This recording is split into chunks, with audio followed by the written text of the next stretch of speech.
Tonight on What the Heck Do I Know's PM Update Positive Correlations and Lifestyle Quest segments, we're talking about personal finances. This is part one of a three-part series we are doing this week, and today we will cover foundational issues, definitions, and why these things are important. And if you don't think you have enough money to worry about personal finances, let me suggest that you might want to watch this show and series because understanding personal finance is the key to getting out of that situation. If you do have disposable income or income that doesn't go directly to bills, you will learn how to make the most out of it. Find out more when we return, so stay tuned. Hey guys, I really enjoy making these videos for you, so if you get value from them or know someone who would, please support us by hitting like, subscribe, leaving comments, and sharing. What the Heck Do I Know presents PM Update with Leah and Mia. And now your host, Leah. Welcome back to PM Update. I'm Leah. In Positive Correlations, we cover subjects that are related to, but not strictly, project management. In tonight's segment, we're talking about how to understand your personal finances. Like it or not, money makes the world go round, in the sense that everything about it affects your life and the lives of the people around you in many ways. We also have a Lifestyle Quest segment where we talk about personal development plans and goals, and whatever you are doing with your personal finances, you are definitely going to want to make improvements as a part of a lifetime habit, process, goals, and development. In both segments, we will hear the story of Monica Moberly and how she first realized how important personal finance knowledge is to her life, and then putting together a personal development plan around her new knowledge. Mia, what can you tell us about Monica's background to get started? Monica Moberly is a 25-year-old receptionist working at Themis Group Legal. Recently, she was having a bad week and was feeling more than a little frustrated at her dead-end job. When one of the attorneys in the firm stopped at her desk to ask for her messages, Monica let her bad attitude out and ended the day being thankful she didn't get fired, and getting some serious life lessons as a result. That sounds pretty intense, Mia, but I'm going to assume that serious life lessons means good things. I'm excited to see how the stories you have in the store for us play out tonight. Now, the goal for this whole series is to give all of you, our viewers, enough information for you to be financially literate. What do I mean by that? Well, if you're financially literate, then you understand key concepts and can put them into practice to protect yourself from fraud, set goals for yourself and achieve them, save money, and make smart choices when it comes to using the funds that you do have. Now for our quote question number one in the show. Do you know who said, "Wealth consists not in having great possessions, but in having few wants"? The answer to this question in Mia's stories when we return, so stay tuned.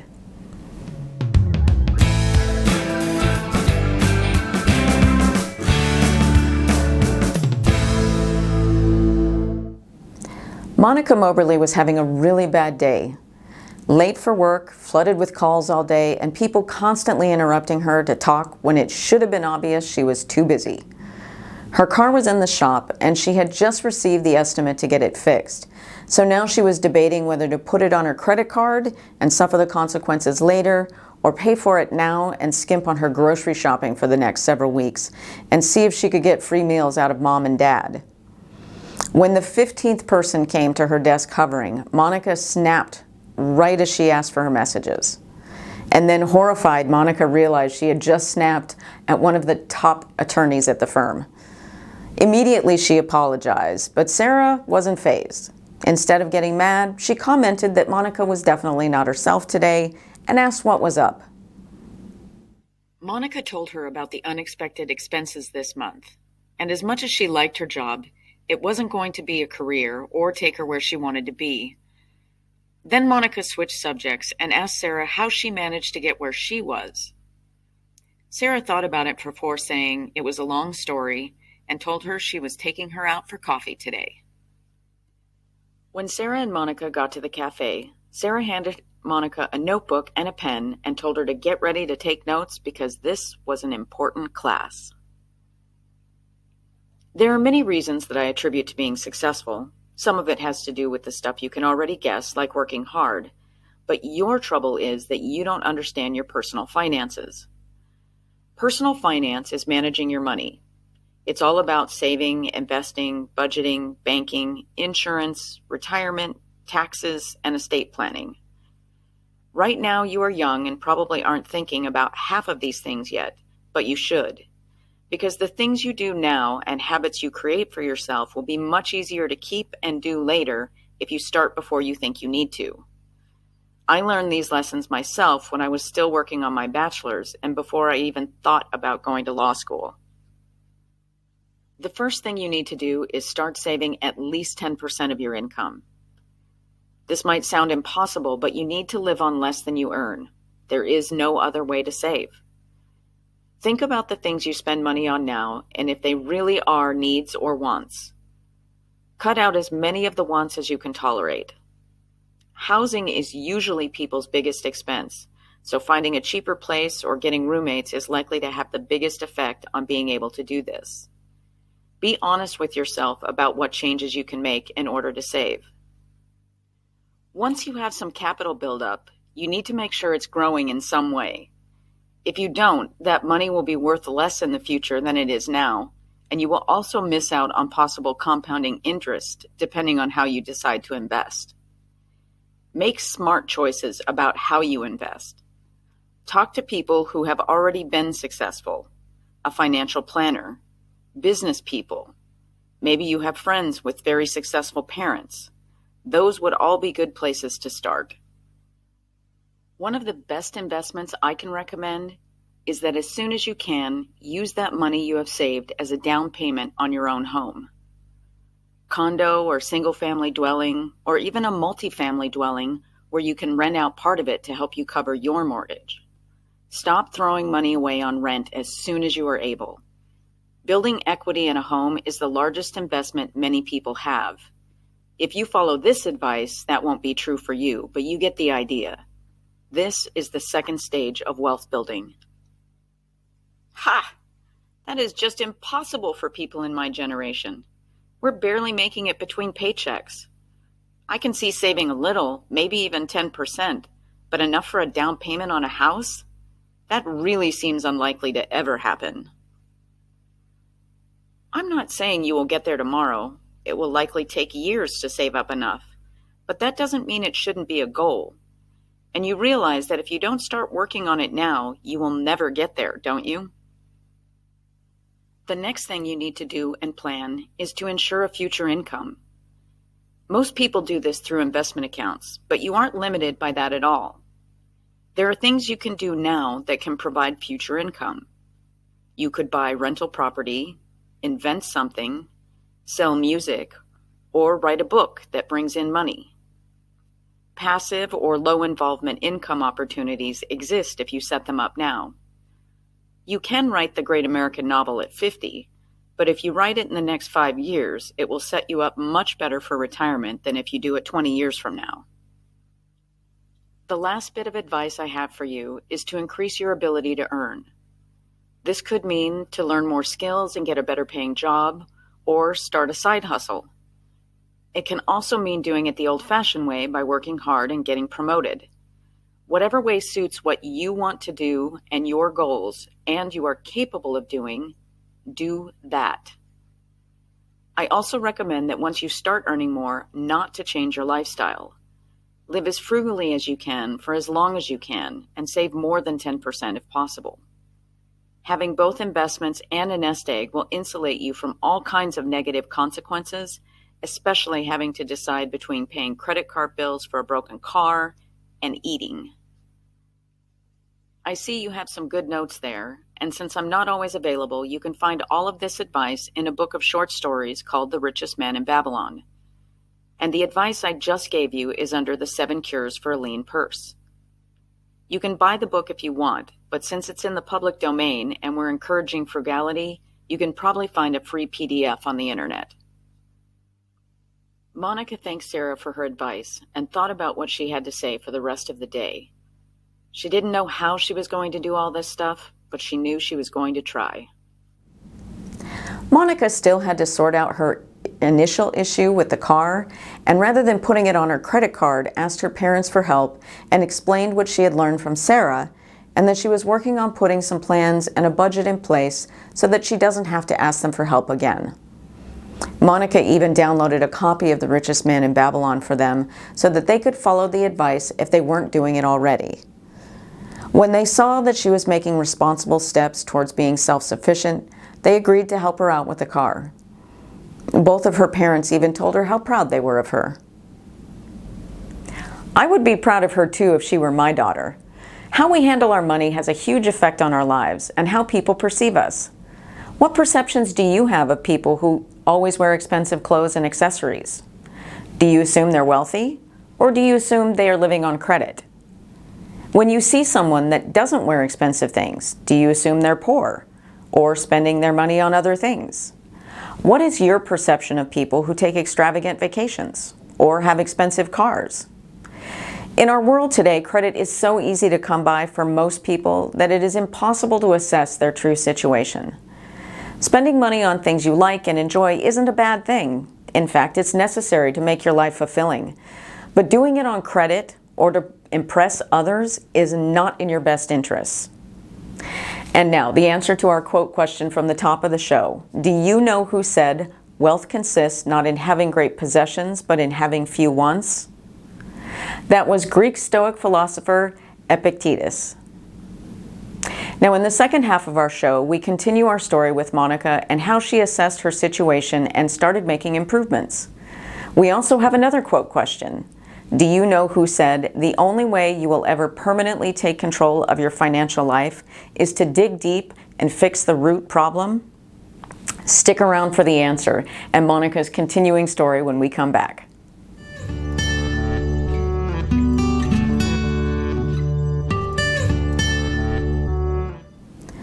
Monica spent the next week going over her credit card and bank statements to verify where she was spending all of her money, and started looking for a cheaper apartment. Her lease was up in 3 months, so she had plenty of time to search and give the required notice if she found anything promising. It took her a month of doing reviews, online searches, appointments, reading up on personal finance topics, and phone calls to sort everything out. It was a lot of work, but definitely worth it. Here's what she did and how she did it. After reviewing her credit card and bank statements, Monica realized that she would be able to reduce her spending quite a bit just by excluding a lot of want items. Her biggest expenses were accessories, mostly shoes and handbags. Then it was food and alcohol during the time spent going out with friends. She could reduce her cell phone and internet bills by reducing her plans to be more in line with the services she used. She also noticed quite a few small charges from her bank, so she scheduled an appointment with a customer service person to go over her statement. After going over her account and statements with a customer service person, Monica was able to change the type of account she had to reduce the bank charges. The account she had was more expensive because it eliminated fees for using non-bank specific ATMs. But since there was a bank ATM close to where she worked, she just needed to make sure she only got cash with that machine. She was also paying more for overdraft protection that she didn't need if she was careful with her bills. Monica reduced her cable and phone bill with a couple of phone calls. She looked up the different plans available with her cell phone company, compared it against her bill, and picked a cheaper one that more closely matched her usage. With the cable company, she reduced her package there as well, and mentioned that another company was offering much more favorable rates, and she was thinking about switching companies. She was offered a special promotional rate for the next year in exchange. She also called her parents' insurance agent to talk to them about getting a renter's insurance policy bundled with her car insurance for a better rate. She discussed options with them on the phone before going into the office to confirm her choices and signing up for a new policy to protect the assets she had. The shoes and handbag shopping was easier. She had nice things already and decided she could go for a long while without buying new. She did still occasionally go window shopping, but no more buying. If she took care of the nice things she already had, she wouldn't need to buy new for a while. She also found a nice consignment shop that she stopped in every now and then to look for deals. The food and alcohol part was harder. She enjoyed spending time with her friends and being social, so instead of giving this up, she made a compromise. On nights they were going out, she made sure to eat before she left, only ordered appetizers, if anything at all, and would limit herself to no more than 2 drinks. She also stopped buying alcohol for her apartment, so if she had guests, she would be serving less expensive refreshments. She was spending more on groceries now than before, but saving a lot of money on takeout and alcohol. After all of this, Monica put herself on a budget. She made changes to her direct deposit instructions so that now 10% of her paycheck went straight into a new savings account as soon as the funds were transferred. And since she had already done a thorough review of her spending habits for the last couple of months, she knew how much to budget for most of the things she needed. She was a bit off when it came to the grocery budget, so she made adjustments to that after the first week. Anything she had left at the end of the month and all of her bills were paid also went into the special savings account. Monica wasn't quite ready to go out on her own writing books, inventing things, or becoming an entrepreneur, so she signed up for some online classes, hoping to get an idea of what she would like to do next. She found a lot of inexpensive learning opportunities on edX.org, LinkedIn Learning, Udemy, and Coursera. There were so many choices, it was hard for her to pick which ones she wanted to try first. Monica also shared the lessons she learned from Sarah with her best friend. When they talked about it later, they decided to try to find an apartment closer to work for both of them than they were living now, and getting a more expensive 2-bedroom apartment they could share to split expenses. Neither one of them wanted to reduce their standard of living when it came to housing, but by combining efforts, they might be able to save money while keeping it the same or improving it. They did end up finding an apartment closer to their offices in the city that had a few extras included in the building. It wasn't quite as new and nice as what they were living in now, but they would both be able to drop their gym memberships, and Monica was thinking about selling her car because she would be able to use public transportation from the new place to the office. She decided she would try it for a month, though, before making that decision. Monica also scheduled an appointment with HR to talk about her retirement plan and health insurance options. Since these plans have specific time periods where she is allowed to make changes, she consulted them on her options to research before making those changes. She scheduled a consultation with a financial advisor to learn more and get advice on what she should be doing with those funds. She talked to her parents about what kind of coverage they recommended she keep on her health insurance. After paying attention to her finances, Monica found lots of ways to economize and stop paying for things she didn't need or wasn't using. Some things she ended up paying more for because doing so was going to bring value to her. Paying attention to your finances doesn't mean that you have to do without everything. It just means making the most of what you have. And that includes saving some so that you can build wealth. What does being wealthy mean to you? Let us know in the comments. For some people it means millions. For others it means financial independence. For still others it might mean just getting out of their current economic situation. Whatever it means to you, following these general guidelines from the richest man in Babylon is going to help get you on the right path. For the purposes of our story, Monica was making a lot of changes all at once. And that might seem a little overwhelming for most people, but you don't need to do it this way at all. Commit to the process and try doing one thing at a time. It will get easier as you go. And if some of it doesn't work for you after trying it, then move on to something else. Now, for the answer to our second quote question of the day, do you know who said, "The only way you will ever permanently take control of your financial life is to dig deep and fix the root problem"? That was financial advisor, author, podcast host, and founder of the Susie Orman Financial Group, Susie Orman. That's all for What the Heck Do I Know's PM Update with Leah and Mia and our positive correlation and lifestyle quest segments for this week. Thank you for watching and see you next time on our next episode of PM Update. Good night. Hey there, don't forget to support these videos by hitting like and subscribe. I love seeing comments too.